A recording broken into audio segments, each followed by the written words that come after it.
Сәлеметсіздер ме, ұстаздар? Менің каналыма қош келдіңіздер. Сандуғаш Қадырғалиевна каналы ұстаздардың әдістемелік және цифрлық құзыреттіліктерін арттыруға арналған канал. Менің соңғы шыққан видеом оқушыны жаулап алатын ойын түрі деп аталады. Соңғы шыққан видеомның сізге ұнағанына қуаныштымын. Бүгінгі менің видеомда осындай анимациялық слайд ауысулары бар, 3D әсерлері бар онлайн презентациялар мен веб-сайттар дайындауға арналған сервиспен таныстырмақшымын. Видеоны толық қарап, менімен бірге болыңыздар. Заманауи қызықты сервис Amaze деп аталады. Біз әдеттегідей Google-дың іздеу жолағына жазып, тіркелу жұмыстарын жүргіземіз. Егер сервис тілі түсініксіз болса, кез келген жерден тінтуірдің оң жағын басып, перевести на русский деп орыс тіліне аударып алсақ болады. Сосын жоғарғы бөлігінде авторизация деген батырма тұрады. Сол жерге біз тіркелу жұмыстарын жүргіземіз. Google аккаунт арқылы тіркелемін. Өзімнің аккаунтымды таңдаймын. Разрешить батырмасын басамын. Міне тіркелу жұмыстары аяқталды. Бұл сервистің қандай мүмкіндіктері бар? Бұл сервистің көмегімен заманауи қызықты 3D эффектілер бар. Презентация, веб-сайттар, сонымен қатар тренинг жаттығулар, фото альбомдар, сонымен қатар карталарды жасауымызға болады. Біз кез келген өзімізге ұнайтын, мысалы презентацияға басайық. Осы жерде міне тұр, презентацияны біз мына тақырыптардан іздей аламыз. Образование, бизнес, маркетинг, живопись, продажа, обучение. Презентация деген бөлімнің астында фильтры деген жер бар. Сол жерде бізде переходы, классический зумер, видео деген бар. Анимирование, прокрутить, 3D деген. Осы жерге сіз презентацияға 3D дегенді басатын болсаңыз, 3D эффектілері бар. Сіздерге презентацияны тауып береді. Дәл сол секілді веб-сайтты жасаған кезде де 3D дегенді таңдасаңыз, 3D форматында жасалынған веб-сайттарды табатын болады. Қазір біз осы презентация категориясында 3D эффектісі бар бір слайдты өзгертіп көретін боламыз. Менің жаңағы ең бірінші слайдтың басында көрсеткенім, ол бізде из коробки деген шаблон болатын. Осы жерде сіз өзіңізге қажетті 3D эффектісі бар. Міне мына жерінде көрсетіліп тұр 3D деп. Осыны таңдасаңыздар болады.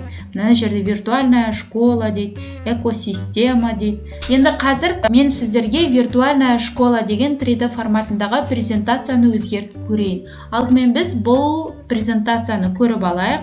Осы виртуальная школа дегеннің үстіне келетін болсақ, міне жерде плейдің белгісі тұр, предварительный просмотр жасаймыз. Біздің 3D нұсқадағы виртуалды бөлмеге арналған презентациямыз ашылды. Қазір осы презентацияны біз редактировать ететін боламыз. Алдымен біз біріншіден көріп алайық. Міне осындай нұсқада жасалынған әрбір бөлмеге саяхат шегетін болады. Келесі бетіне көтеміз. Тақтадағы жазуға үңілеміз. Мына қабырғадағы жазуларды суреттерге назар аударамыз. Келесі бөлмеге саяхат шегеміз. Ондағы тақырыпқа үңілеміз. Мына жерде қабырғада бір афоризм тұр екен. Дәл осылай осындай алгоритммен бұл презентация әрі қарай жүре беретін болады. YouTube сілтеменде қойсақ болады. Енді түсінікті болған шығар. Енді осыны біз қалай өзіміз қалағанымыз жасаймыз. Ол үшін жоғарыда редактировать деген бар. Осы жерге келеміз. Міне осы жерде бізде негізгі шаблонымыз таңдап алған ашылды. Терезесі осындай болып саналады. Мына жақта қарайтын болсақ, осы виртуалды жаңағы шаблонның дайын слайдтары тұр. Егер сізге ұнаса осы дайын слайдтарын қолдансаңыз болады, немесе пустой етіп алып алсаңыз да болады. Қазір міне біз бірінші слайдымызды өзгертетін боламыз. Ең бірінші слайдымызға барып, үстінен бір рет басамыз. Енді бірінші бетке барайық. Бірінші бетте барған кезде, мына жерді біз өзгертеміз. Мына жердегі жоғарыда тақырып жазылып тұрған жерді ауыстырамыз. Мысалы, өзіміздің мектебіміздің атауын қойсақ болады, немесе өзіңіз аты жөніңізді жазсаңыз болады. Қазақша әріптерді оқиды бұл жердің мүмкіндігі. Қазір жазып көрейік. Мен өзім мектебімнің атауын жазамын. 13-ші гимназия дей саламын. Енді осы жерде кәдімгі презентацияда PowerPoint-ты қалай жасаймыз, сол секілді мына жерде ең бірінші мына жерде бізде текст жазатын аймақ. Одан кейін размер таңдаймыз, бізге үлкен, кіші деген сияқты. Одан кейін бізде ортаға қоямыз ба, сол жақ бойынша, оң жақ бойынша туралаймыз. Келесі мына жерде мынау жирный, курсив, асты жартылай сызылған дегенді білдіреді. Біз мынаған қоя тұрайық, жирныйға. Сосын мынау бізде түсті білдіреді. Осы түсті қалаған түсімізді таңдап қоя аламыз, немесе төменгі жағында плюсик батырмасы болады, сол жерден өзіңіз қалаған түсті таңдай аласыз, сосын choose деп басасыз.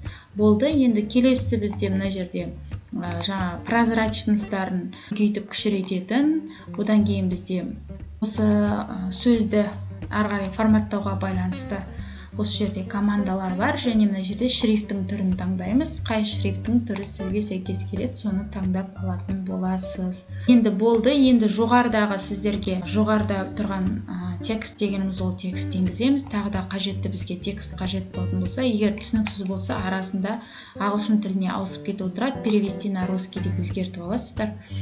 Міне текст деген жерде мына жерде заголовок, тақырып, подзаголовок, тақырыпша текст, ярлык қоюға арналған. Сосын изображение деген осы жерге біз суреттерді енгізе аламыз. Мысалы, мына сурет қажет емес болатын болса, осы суреттің үстінен белгілеп, мына жерде жоғарыда удалить деген бар, осыны басып біз кетіріп тастасақ болады.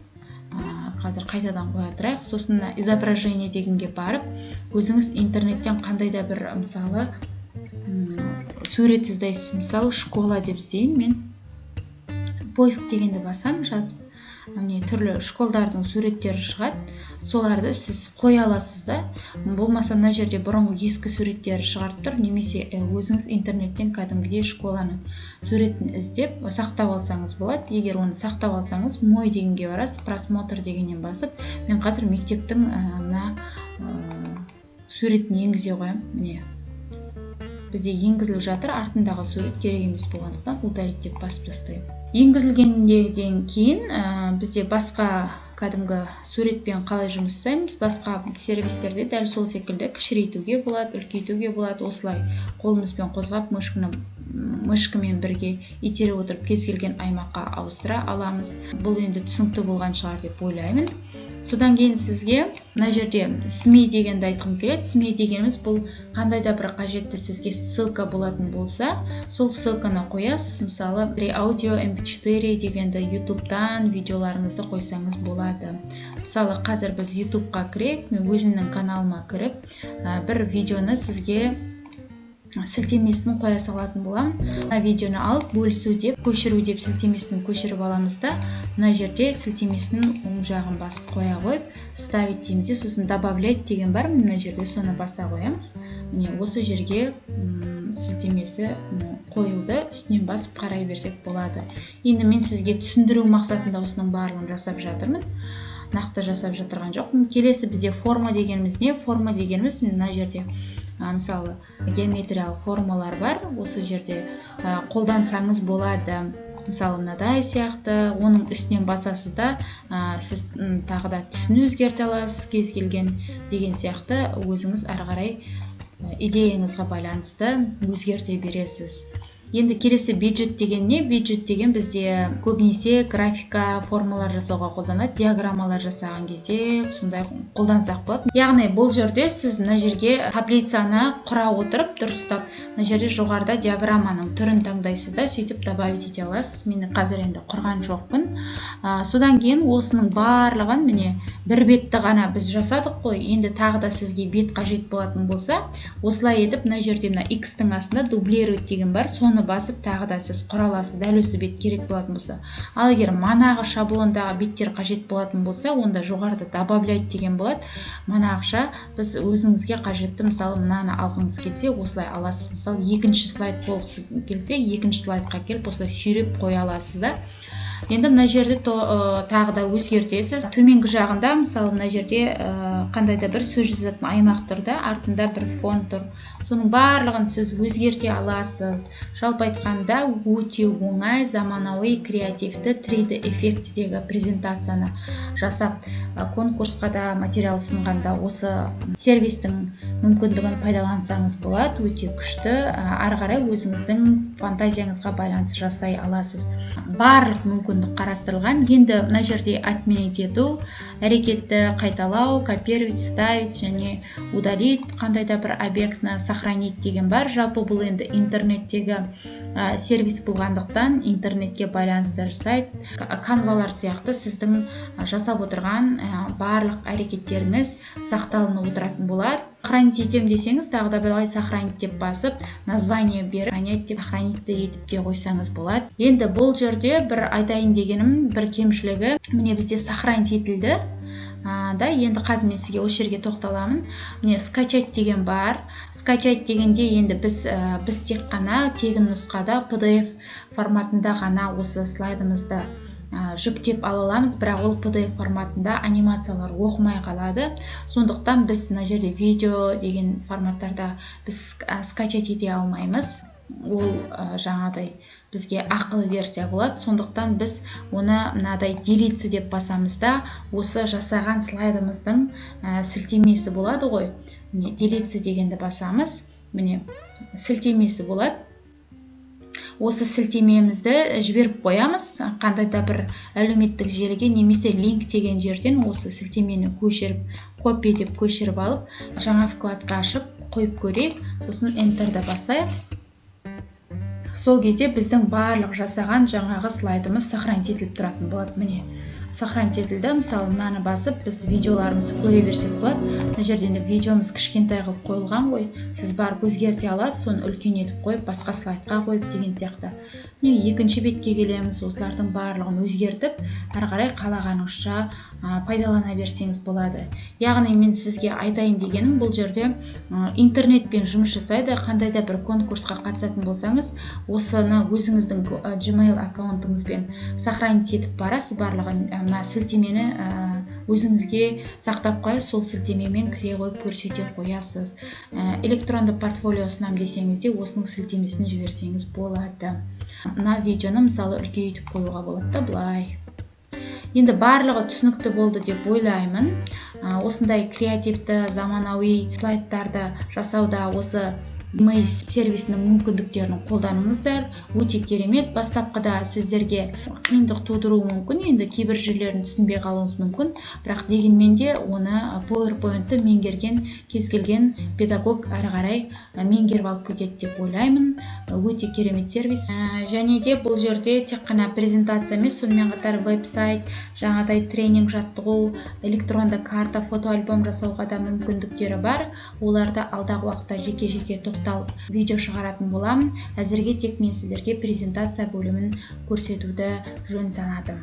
Пайдаланыңыз және бұл ақпаратты өзгемен де бөлісе отырыңыз. Ұстаздардың өсуіне, дамуына барынша бір-бірімізге қолдау көрсетейік. Кәделеріңізге жарасын. Менің каналыма тіркеліп лайк басып, пікір қалдыруды ұмытпаңыз.